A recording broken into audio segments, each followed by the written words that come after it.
All right. Thank you very, very much for joining us again for one of our webinar Wednesdays.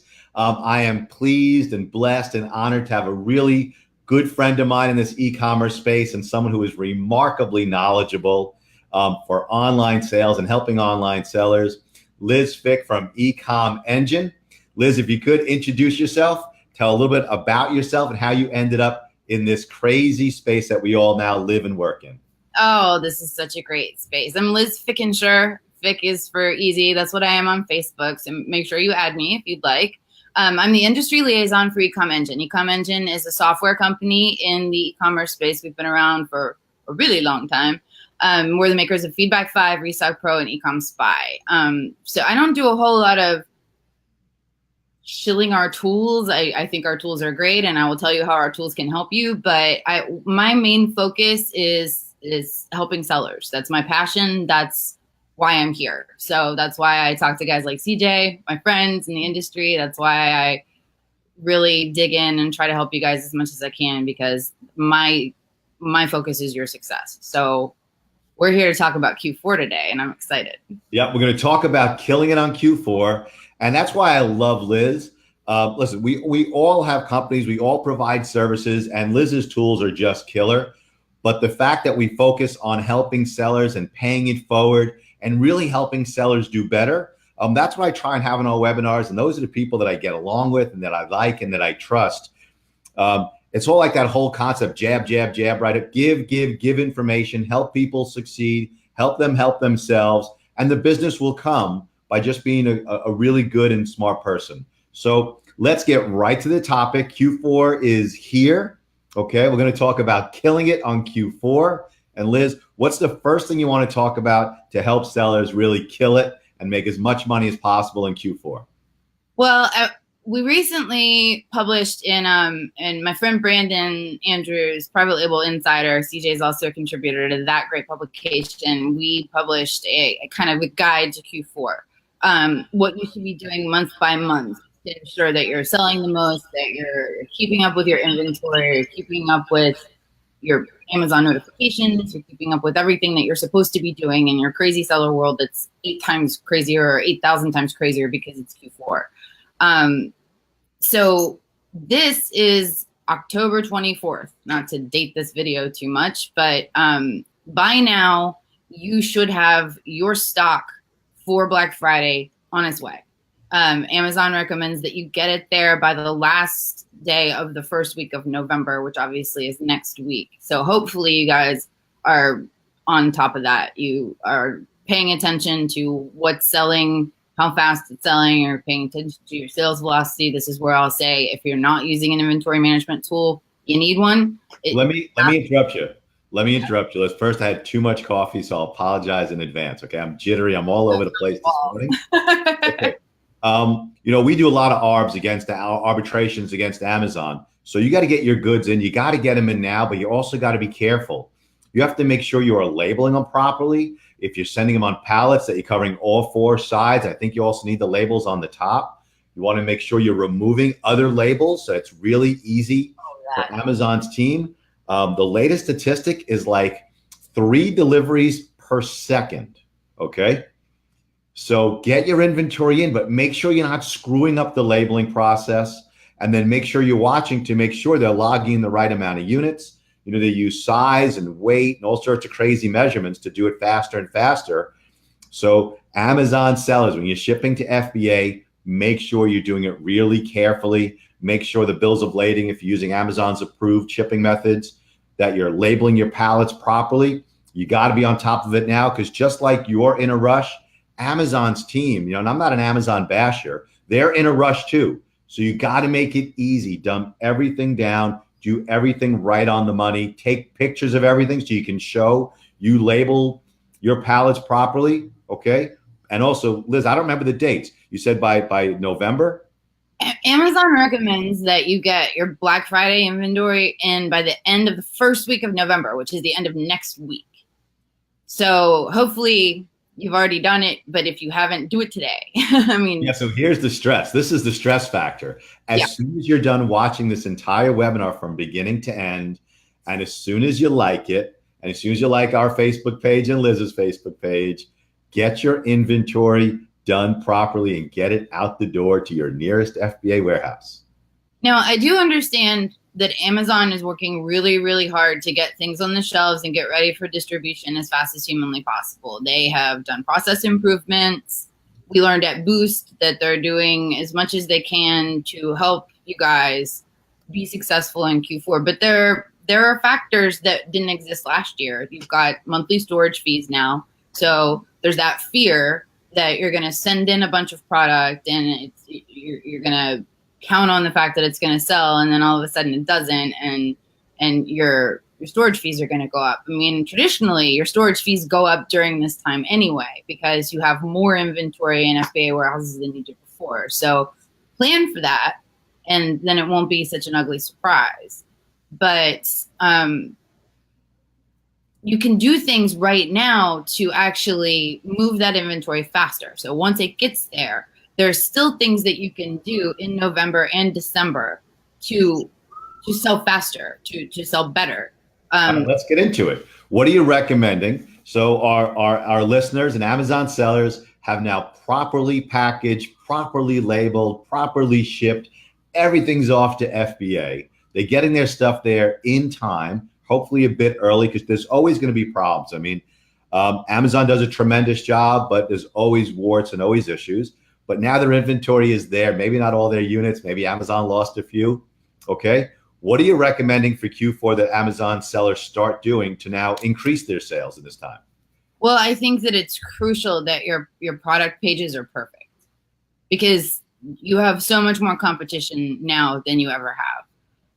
So your descriptions need to be perfect. Your bullet points need to be perfect. You need to be doing back-end keywords correctly. You need to not be trying to game that. You've gotten those emails before, some of you, about we detect that you're gaming the keywords. Oh my God. Don't do it.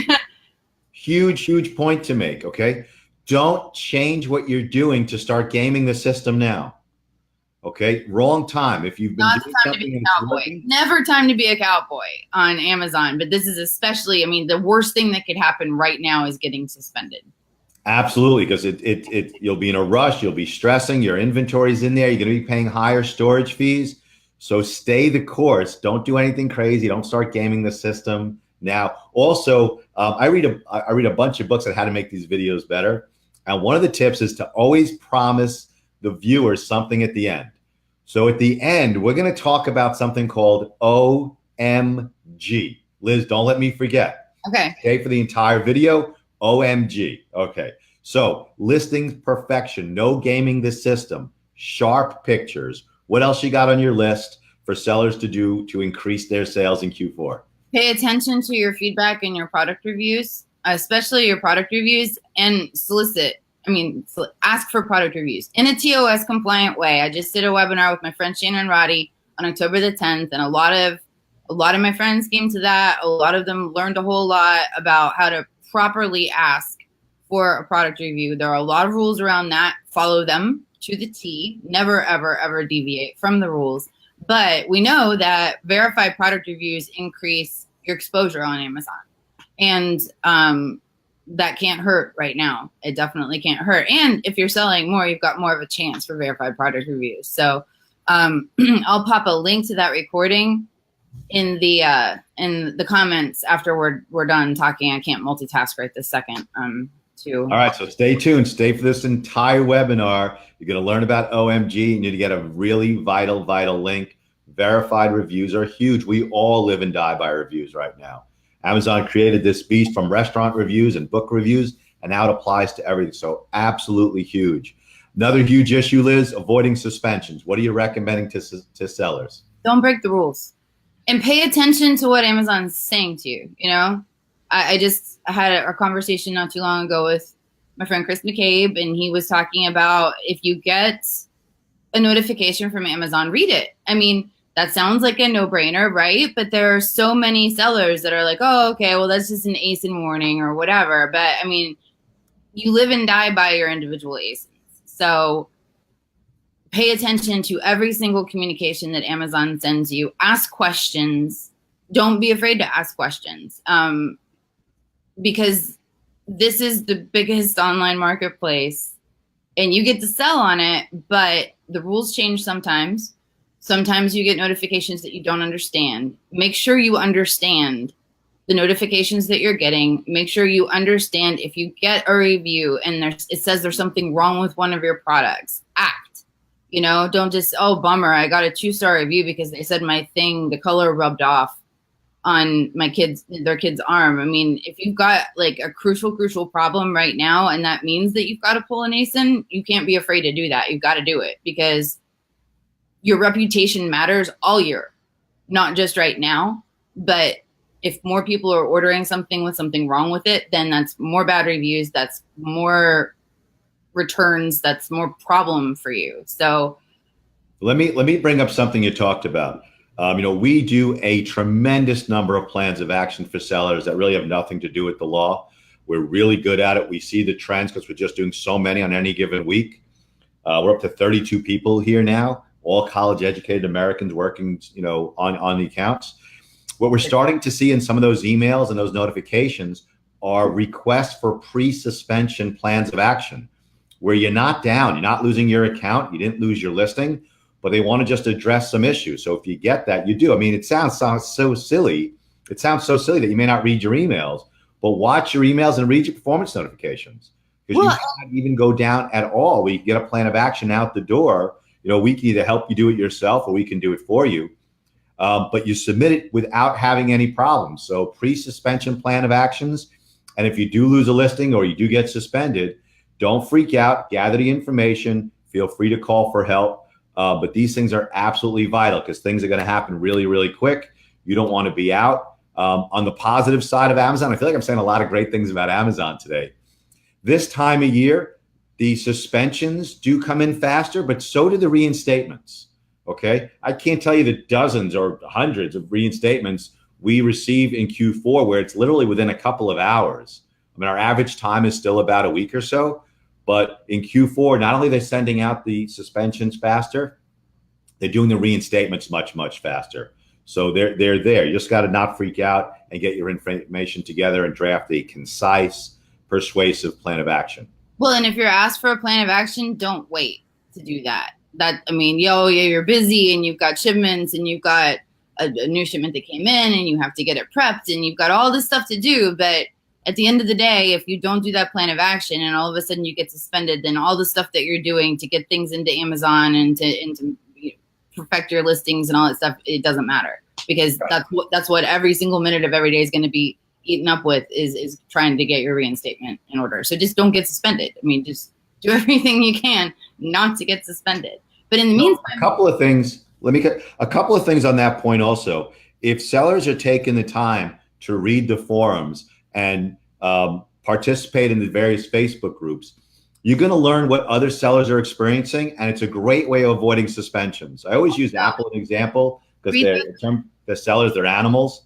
But read this with a grain of salt is what I was going to say, because we get a lot of angry people that are vocal. But when people post the actual email they got from Amazon, because they do that, they'll post that in the forums, they'll post that in the Facebook groups, and you can see, like CJ says, the notifications that people are getting. The comments below, maybe don't read those so much as part of your plan of action, but be aware of what could happen, because lots could. If you're reading about dozens of sellers getting suspended for selling, you know, Apple Lightning cables, for example, right? You stay away from Apple Lightning cables. Simple as that. For example. Yeah, it's a good example. All right. So best practices, good listings, avoiding suspensions. What are you seeing the latest on performance notifications?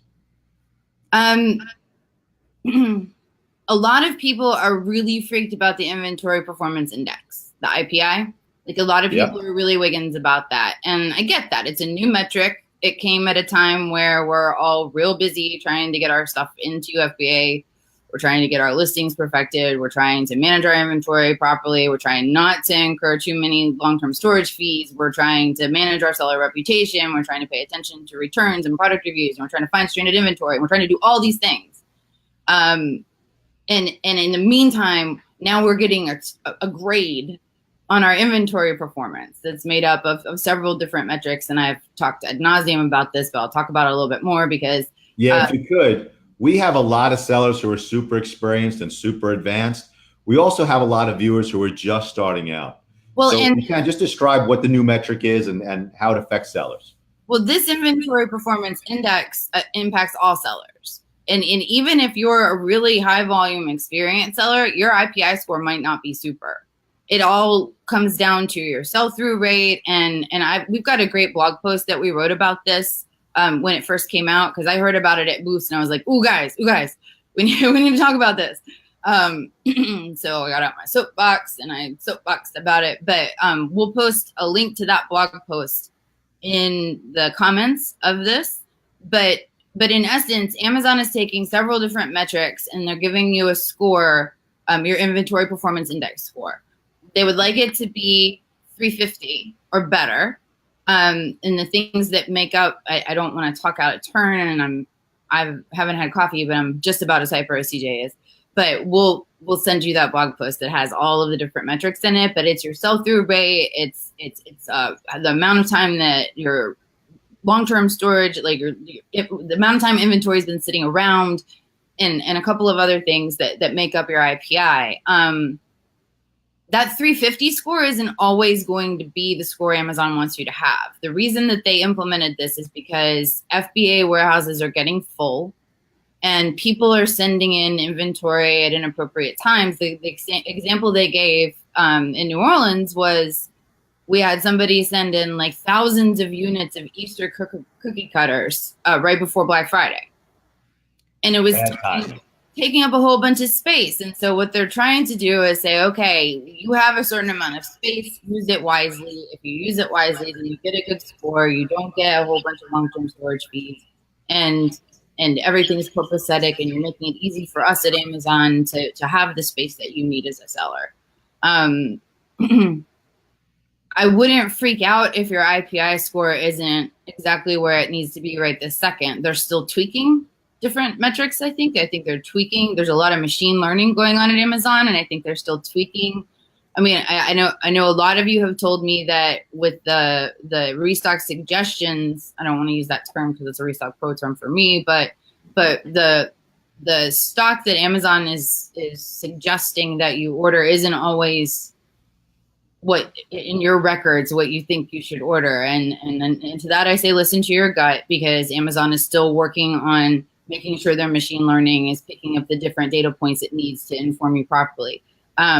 There are some people that live in that inventory management screen. Just double check it against your records. Again, I say if you're not using a third-party inventory management tool, it doesn't have to be mine. It should be. It's ReStock Pro. It's awesome. But and we've made it a lot easier to learn how to use. But maybe you're not doing a whole bunch of wholesale. Maybe you're still retail arbitrage or online arbitrage. There are other tools. There's Inventory Lab that you can use that helps you keep track. Or if you're a spreadsheet person and you want to just keep it all in a bunch of spreadsheets per supplier, know what you've ordered and what's on its way to Amazon and what should be in Amazon. Know that yourself, either through a third-party tool or your own records. But just as a best practice, double check what Amazon says you should order and what you think you should order, and do what is best for your business. Let me cut in for a second, Liz. A lot of these metrics are also tremendous tools for the sellers themselves. Yeah. I mean, slow moving inventory, you don't want to have your cash tied up. You know, basic economics, Dr. Meaner from Oneonta State, where I went to school, okay, cash is king. So if you're dumping too much money in inventory that's not moving, you need to make some different business decisions and pivot a bit. Maybe you want to cut your price, get your cash back, and get into something else so you're there for Q4 in a product that you're selling that just moves faster, where you're making your money, turning over the cash, and then reinvesting it. Also, we start talking about how to use cash. I'm a huge believer in pulling some profits out, okay? Doing business on Amazon is a huge opportunity, but I believe in taking some money out, sticking it in the bank, okay? Don't reinvest everything, okay? I believe in reinvesting in yourself and reinvesting in your business, but save money for a rainy day. Let's talk a bit about monitoring reviews. Okay, monitoring reviews. We all know verified reviews are absolutely huge. What are you recommending to sellers just in terms of monitoring their reviews and the reactions that they have to them? Use Feedback 5. Ding, there's another one. So you should ask for reviews. You should monitor the reviews that are coming in. I suggest monitoring your competitors' reviews too. You've got I got it. Wait, hold on a second. I think that is a huge tip. Okay. Most sellers, okay, are so focused on themselves and so focused on not making mistakes and picking and working on, that they don't watch the competition. Okay. And if you watch your competitors' reviews, I think that can help you alter your detail pages, look at products into the next season. I think that's a huge tip. Well, what are you telling sellers to look for in their competitors' reviews? Well, look to, first of all, make sure nobody's stealing your copy. Make sure nobody's stealing your titles. They're not making the same claims you do. They're not claiming your brand. I'm a big fan of brand registry. I think you should get that sorted out if you can. If you're selling the same ASIN as somebody else and you've got a shared listing, then it's a little harder but just pay attention to all the reviews on any ASIN that you're selling. And then for competing ASINs, look at the amount of reviews they have, positive to negative, read their reviews. If they've got, I was talking to somebody, I was at a TWF, I keep dropping all these names, I feel like a jerk. The wholesale formula, I'm a huge fan of those also, the wholesale formula. Those guys rock. But I was talking to somebody who had been monitoring competitor product reviews for an item that he sold. And he noticed in the comments, people said, gee, it would be really great if this came with this. Like, I need this thing to operate this thing. And it would be really great if it was just sold like this. So he ended up bundling those two things and creating his own ASIN and winning the buy box and really kind of killing it, just because he paid attention to, like, 5 or 6 people said, you know, if this had this, it would be perfect. And so he made it perfect. And there were lots of opportunities in that. Now, if you're in a situation where you're focusing on your inventory right now and you can't really put a whole bunch of bundles together right now, that's okay. That's just a best practice in general as a seller. Pay attention to competing ASINs, but paying attention to your competitors during Q4 can make sure that you can kind of sniff out bad actors that are trying to steal things from you. And you can see if another product that's similar to yours is selling better, you can take a look at what that person is doing. How much better is their photo? How much better is their description? How much better are their bullet points? How many more reviews do they have than you? You can also look at, I think what we're saying, what consumers like about their products is huge. I want to flip it around a bit. At eCom Chicago, someone was talking about how competitors are using reviews to hurt sellers, right? And leaving a 1-star review is really clear, but leaving sort of like a 3-star review that is semi-positive and semi-negative is a bit more creative, and there's more and more and more of that going on. So you got to watch your reviews of your competitors and keep an eye on your own reviews. And we had someone on a couple of weeks ago who, what he did with the reviews, his negative reviews, is he used them to alter his detail pages, right? So let's say someone complained that a pair of shoes didn't fit them really well. It's got a very wide foot, right? You flip that around and put that right in your detail pages that these shoes are better for people with narrow feet. And one, it gives a better consumer experience because only people with narrow feet or not wide feet will buy. And if you ever have a problem with more complaints, you can say, whoa, you can show historically you learned about this problem and you altered the detail page, right, as a way of either getting that listing back or dealing with a suspension later on. So monitoring reviews of your competition is huge, and monitoring your own reviews and using that information to better your business is tremendous. And you got to do that more than ever these days. Competition is hotter than ever. You got more of it, and so you have to step up your game. Well, and remember that you can never ask anybody to remove a review. So if you think that a review is fake, if you think it is a competitor that's doing, then you go to Amazon with that. And you might have to go more than once. I've talked to people and they've fought a battle about a review and they do end up winning. But You can never ask anybody to remove a customer review. What you can do though, and what I recommend, is that in line in that section, you can respond respectfully to a negative review and say that you're sorry they had that experience and that you're working to fix the problem, or you can say what you've already done to fix the problem. You can't put any links in there or anything like that. But that does show other potential buyers that you're paying attention, that you're responsive, and that you care what people have to say, and that you're not just hiding from the truth about your thing that was supposed to be red, but instead it's pink. I think that's it. I agree 100%. And if you look at TripAdvisor, okay, and the reviews from hotels, and someone makes a comment about like the room being too hot or too cold, and the hotel writes a response how they addressed it. One, I think it shows, oh, my alarm's going. I hate the sound in the background. I apologize, the phone ringing in the back. Makes it sound super important. It's cool. Yeah. So if you respond respectfully, you address their concerns, I think that shows that you care. It shows that consumer that you respect them. It also gives you an opportunity to address it in advance of there being a problem. So I think that's huge. And if you want an example of how to write good responses to sort of negative reviews, go to TripAdvisor. The hotels do a really good job of doing this. But make sure you follow Amazon's terms of service on the subject.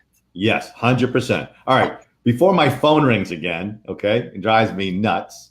What are any last tips before we get to the information about OMG, and then you give us that link? Okay.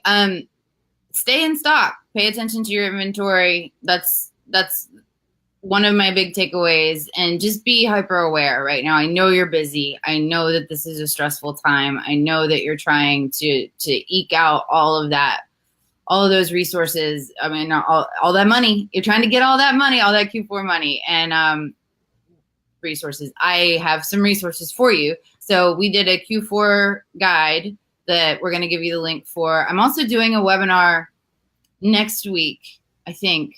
I don't even know what day it is, but on the 6th of November with our mutual friend, Liz Adamson. And it's basically on how to kill the rest of Q4. And she's got really tactical advice on what you need to do on your product pages and what you need to do for your images. And I've got more to say about your inventory. So I hope that you guys know what website that is, what Liz's website is? Liz's Egility, EGILTY.com. All right. Egility is also awesome. The other Liz is also tremendously smart and knowledgeable. And listen, I kind of believe in the restaurant row concept of helping sellers, right? Where if all the different vendors, all the different companies that are helping sellers share information, everyone is uplifted. Like I learned from Liz during every conversation, and I learned every event from the other vendors. So go to Egility, learn from them, watch the webinars. You'll always take a couple of things away. And I think it's great that we in this community, we share information, okay? Which is leading me, we're going to get to OMG shortly. Liz, let me have the link that you wanted to give out. So I'll post links to everything that I just talked about in the comments of this, if that's okay. Perfect. And I'll do it after, because if I try to multitask, then it's a bad scene. Okay. All right. So a couple of things I want to say in closing. Liz, thank you very much for joining us. Thank you. Huge tips for killing it in Q4. One, if you're shopping on Amazon, you guys know this is my charity. Fraternity brother of mine lost his son, Louis Campbell, to brain cancer. If you're shopping on Amazon, you got to use Amazon Smiles, okay? You're leaving money on the table. Jeff Bezos has enough money, okay? Use this program, Amazon Smiles, pick a charity. I ask you to please pick the Louis Campbell Foundation. Louis Campbell Foundation, which started by my buddy Lou and his incredible wife, Cindy, to raise money to find better treatments and God willing, a cure to pediatric cancers, because our government doesn't fund pediatric issues anywhere near enough, okay? Also, Global Sources in Hong Kong starts in a couple of days. If you are able to get to Hong Kong, it's a really easy stepping stone to getting into China and the Canton Fair. You fly right into the Hong Kong airport. The entire event is right there. Tremendous speakers and a tremendous sourcing show in the same exact building. No visa required. and the flight's really not that bad. Okay. In fact, when I land, I always have a couple things on my list I didn't get to. I'm like, oh my God, I could use another hour on the plane, as crazy as that sounds. And finally, this is what I was leading to. OMG stands for the online, let me type it right here, Merchants Guild. Okay. As of right now, the Online Merchants Guild, the website is live. Okay. On a whole, there are roughly 5 million people and companies selling products through Amazon, and there is no trade organization. You know, there's Facebook groups and there's different meetups, but there's really no one organization where we have pooled our resources and created a group to fund fighting the sales tax problems that are coming up the pipe, right? Helping to lobby Amazon to make things better for sellers, okay? Or just addressing different issues with our government and a lobbying group for sellers. So please, we're gonna start promoting this a bit more. Online Merchants Guild, okay? Hopefully this is gonna take off where we'll have 10,000, 50,000, then 100,000 sellers, all pooling some resources to help sellers all over the world. So please check out Online Merchants Guild. Thank you very much for watching this video. Please like our Facebook page. Please like our video. Please check out Liz's website. Okay, she's gonna post it to this blog that I think is vital. And Liz, thank you so much for taking time out of your crazy day in Q4. It's always a pleasure. You're the best. So much. And I think your tie is killer. Well, yeah, you know, I'm always underdressed for these, so I thought I would dress for the occasion. All right, great seeing you guys, and good luck selling. And as Liz says, kill it in Q4. Thanks a lot. Bye, everybody. All right.